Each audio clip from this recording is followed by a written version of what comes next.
First off, I want to congratulate Arkansas, Coach Van Horn, the staff. Coming here 4 years ago from the West, I just felt like that's the program we always have to catch. And it's just the consistency of talent, fundamentals, competitiveness. They have it all. And so, I just have so much respect for them that this actually means a little bit more, to be honest with you, with the respect for the opponent. But tonight, I said this literally probably 2 years ago to the day, the walk-off homer, Tommy against Wake Forest. Like, I felt something in my body I've never felt before, and greatest moment of my life, and it now has it tied for first with the ninth inning with Jared Jones, line drive over the second baseman's head, Luis Hernandez hustling around second base. I didn't know you could run like that. Got little wheels. Little wheels. I would coach this team forever. I've been telling them that probably since March or April, and it's because of the character. And you look at this, and Jared came back with the sole intent of doing what we're doing right now, and him being at the front of that, not just as a player that's driving in runs, but as a leader. He's been tremendous in that regard, set the way for the team. We had 0 innings returning behind the plate this year, and somehow God blessed us with Luis Hernandez. And we needed character at that position. And he's a great baseball player. He's a better human being. And then, things are funny how they work out in your life, that we're supposed to play Wofford in the first game of the NCAA tournament. And I spent 5 days preparing for Zach Cowan, and thank God they didn't throw him because he threw like 800 pitches in the conference tournament. But what a performance, what a season. First team All-SEC performer, and delivered, on the biggest stage in college baseball tonight against, one of the 3 best teams. And I think it's pretty cool that rarely does it work out like this.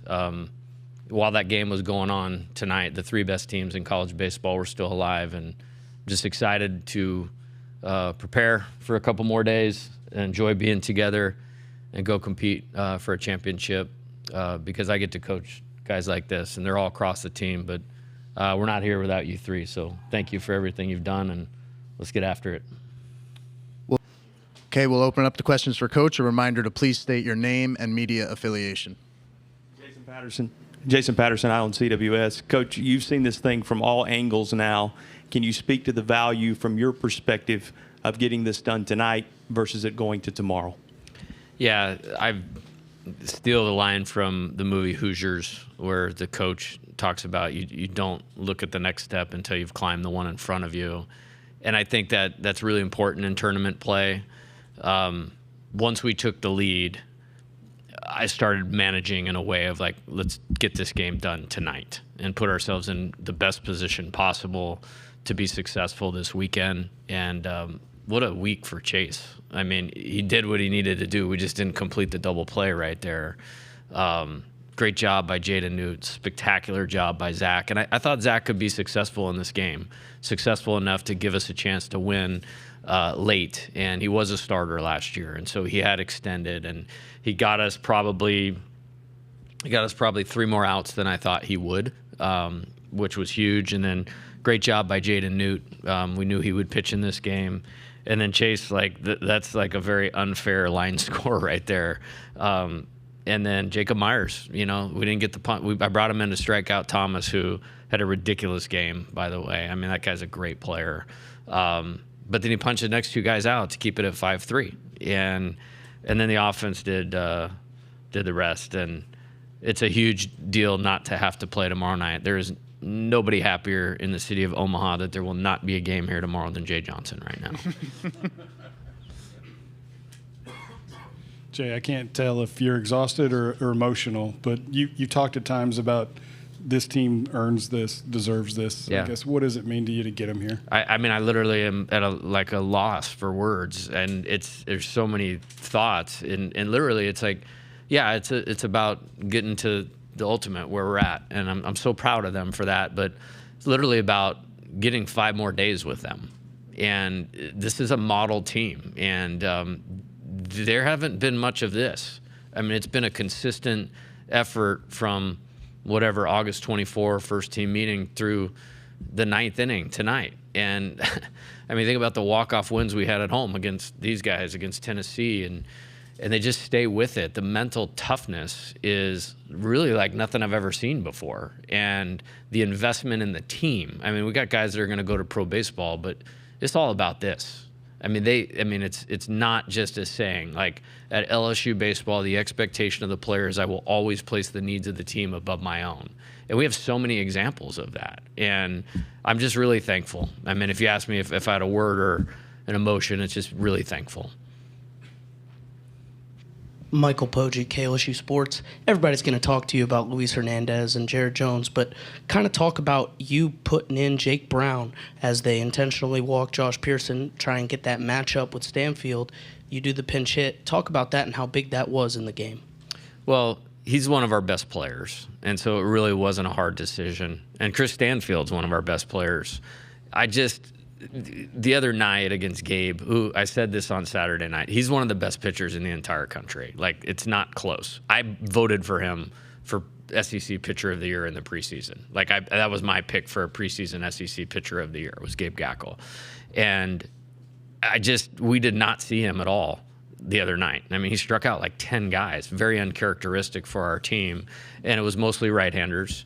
And Jake's one of our best players too. It was the time to use him. We needed to score right there. And Jake is a really confident player. He's got a good heartbeat. He keeps the game slow, and he's a tremendous competitor. And the exciting part is his best baseball is still out in front of him. Jackson Fuller, Southwest Times Record. Jay, following up on the Jake Brown, did you expect maybe Arkansas to go to Gibbler, who was getting loose there? And if they would have, were you going to pinch hit again and bring in a righty? We were not. We were going in the boat, and then it became Gackle against Stanfield or Gibbler against Jake. And there was two thoughts going on. Is like, I'm getting one of my best players to the plate. He's been better against left-handed pitching recently. Number two. Number three, Gackle was getting pretty close to the point where if we had to play tomorrow, I don't know if they're going to be able to bring him back. And then getting Gibbler in the game, I also thought would give us a little bit of an advantage if the game got pushed to tomorrow, if we had to play tomorrow. We'll take one more question for Coach. Aaron Fitt, D1 Baseball. Jay, obviously Jared, had that over 5 punch outs. I mean, for him to bounce back and kind of show some adjustability, I mean, today it was pretty impressive. I'm curious, did you have any conversations with him after that, or what did you see from him and his ability to adjust today? Yeah, I'm really glad he said what he said, and like, we have a saying too, like, what happens within the team stays within the team. But when you play at LSU, and I'm very thankful for this, our players have the biggest stage in college baseball. And I guess somebody put a video out of us working after practice the other day, and really all we were doing is what we do in Baton Rouge. And it's more just something to get him lined up and in tune with what makes him the best hitter. And then he has the character to be able to go out and do it. And it's been opposite field homer against UCLA, opposite field line drive single against UCLA, opposite field homer tonight, opposite field game-winning single. And it's because he's a great player. And and just being thankful, like, hit 28 homers last year, and managed his own really well. And somehow pro baseball just missed it. And we got lucky. And you know what? To be here, sitting here tonight, that's how it has to go sometimes. And I'm just really proud of him. He's the one that's done all the work. Okay, we'll take one more. You've mentioned some of them already, but can you remember a recent game that seemed like you had to make so many chess moves against what Van Horn was doing and back and forth? Seemed like the whole, last 6-7 innings. Yeah, well, first off, I said it at the beginning, I'm going to say it again. He's one of the best coaches in college baseball history. And I don't know that there's anybody or a program that I have more respect for. And I mean, we played at Arizona when I was at Arizona twice, 2 really good competitive games. And, coming out here in 21, it was like, it was a feeling like we have to try to catch these guys. And it just seems like we're always trying to do that, whether it's recruiting, on the field, the whole thing. And so, like, this honestly means more to me because of the respect that I have for them. I mean, I could talk about it all night. As far as that, we both are very blessed to have great players. And it's not the move, it's the execution of the player in the game. It's the execution of Jake Brown taking one of the hardest guys to hit in college baseball and staying on a ball and hitting it to left field. It's Jared Jones, staying on the ball against Aiden Jimenez, who's had a sensational season. He's a great pitcher too. It's Zach Cowan, going out there and pitching like a warrior and just doing what he's done all year. There's not many places like you wouldn't look at that and go, wait, first team all SEC, and people feel like maybe they're a little bit disappointed. I mean, he was getting the ball tonight. It wasn't really a hard decision, in terms of lining up this tournament. And so it's not me, and I'm sure Coach Van Horn would tell you the same thing. It's the players executing. And what a game. I mean, I don't know if they do college baseball games or is ESPN Classic, is that like still around? Like they should play that game on loop for a week. LSU will have their pre-championship series press conference on Friday at 11:30. Coach, we appreciate your time. That'll conclude our press conference tonight. Thank you. Thank you, guys.